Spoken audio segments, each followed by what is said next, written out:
Recently, my wife gave me a oak roll-top desk that we found out is about as old as our house, and our house was built in 1900.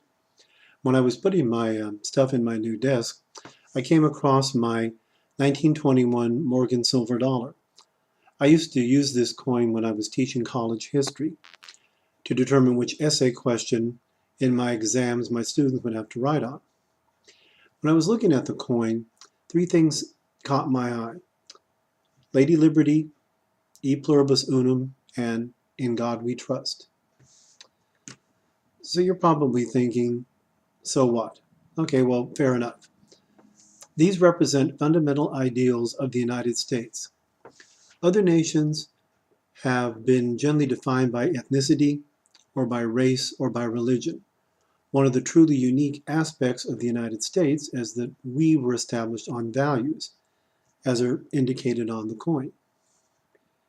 E pluribus unum was adopted as our national motto in 1776.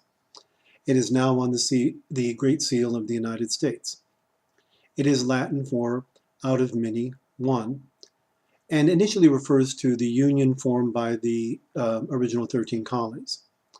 Over time, America grew and progressed, and the motto has come to be thought of as one nation from many backgrounds. An amazing element of the American experiment is that this nation does not care about your ethnicity or background as long as you're willing to hold to this value. It is not surprising that legal immigrants assimilate into the United States more rapidly than they do in other nations. Here, you can honor where you come from and still embrace your citizenship and unity as part of America. I cannot think of another nation in the world that can match our inclusivity that this nation benefits from. I mean, such unity is a true American strength. Unlike virtually all other countries in the world, the United States has never had a state religion. We, like most Western nations, are founded on Judeo-Christian ethics. This means, as is stated in the Declaration of Independence, that we have inalienable rights that come not from the government, but from our Creator or God. Following the biblical tradition of Western civilization, since our rights come from God, not men, they cannot be taken away by men. Our individual value is sovereign, so we are all equal to each other and all equal before the law.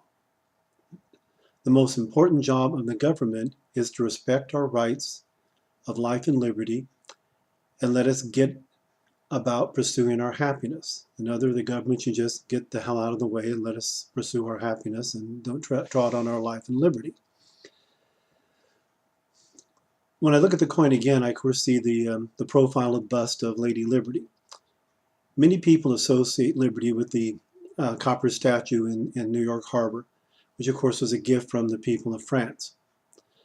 The Statue of Liberty was designed by French sculptor Frederic Auguste Bartholdi, and it was dedicated in October 28, 1886.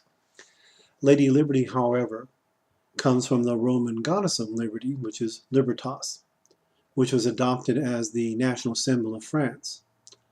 Now, the French Revolution drew inspiration from our revolution, though it was devoted to the principles of liberty, equality, fraternity. There is an intrinsic conflict in these principles. First, fraternity is the quality or condition of being brothers. So much for Lady Liberty. Second, equality can directly collide with liberty. Liberty is freedom of the individual from oppressive restriction or control by the government. It is also the right to engage in actions or speech without control or interference of said government. Americans are, again, as I said, are born equal and are equal before the law, and therefore have equal opportunity, but not equal outcome. Equality of outcome is a basic flaw in the European models. To make outcomes equal, you must deprive individuals of liberty. America gives its citizens the liberty to rise to whatever level their ability, their work ethic, and their luck will take them to. Some will be CEOs, some will be mechanics, some will be professional athletes, some will be YouTube historians. Their incomes may be unequal, but a government of true liberty allows for the equality to pursue their happiness, each according to their ability. That is as fair as life allows. Since I said historian, I probably should add a historical note. The Morgan dollar is, of course, a silver coin that was produced by the United States Mint from 1878 to 1904, and then again in 1921, as is this coin is. The engraver was George T. Morgan, hence the name. And he can see both sides of the coin, which of course is a profile bust of Lady Liberty, and then the Great Seal of the United States on the flip side, on the reverse or tails side. The coin was issued by the U.S. Mint in direct response to the Comstock Lode silver strike in 1859 in Nevada. Since so much silver had entered the market as a result of this strike, silver prices began to decline, and Congress passed what they call the Bland-Allison Act, which required the Treasury Department to purchase silver and strike it in as coins. The Morgan dollar is a direct result of this law. In a final note, speaking of a silver coin, the silver coin also reminds me of another aspect of American society, which is capitalism.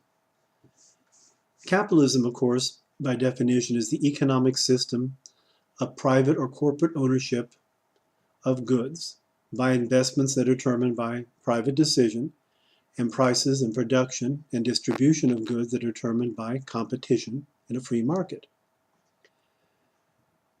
The ultimate free market was the laissez-faire capitalism that we see mostly in the 1800s. Private individuals had almost completely unrestrained in determining where they could invest, what they could produce and sell, which prices to exchange goods at and services. They were operating almost with no checks or balances in that period. In more modern times, successful countries practice a mixed capitalist system with some government regulation of business and industry. Now, there are people in the world that give capitalism certainly a bad name, and it isn't the capitalists. It's generally a bunch of misguided enthusiasts that we see wandering around. They call for socialism, or even communism, as their preferred economic/government system. Unfortunately, to quote Margaret Thatcher, the problem with socialism is that you eventually run out of other people's money. The only reason these people have the idle time to arrogantly preach and celebrate the demise of liberty is because capitalism has providing the money to pay for the party. The lesson of the coin, the lesson of the dollar, is that liberty, e pluribus unum, in God we trust, and capitalism have made the United States the greatest nation in the history of the world. And that's not bad for a simple piece of minted silver. If you wish to join the quest for knowledge, the battle for truth, please hit the like button, recommend my channel to others, and of course, subscribe. Thank you kindly.